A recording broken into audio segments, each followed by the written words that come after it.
Tugon ng Malacanang, nirerespeto ng Pangulo ang proseso.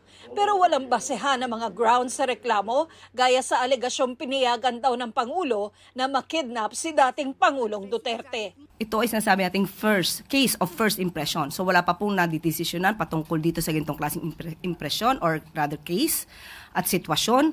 Kaya masasabi po natin na wala pa pong basehan sa ngayon.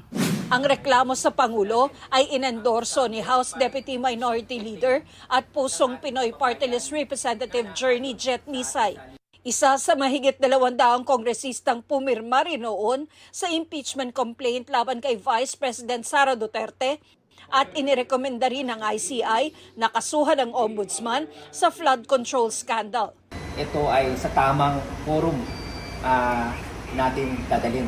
At naniniwala kami sa saligang batas, public office, sa public trust, that no one, not even the President, is above the law.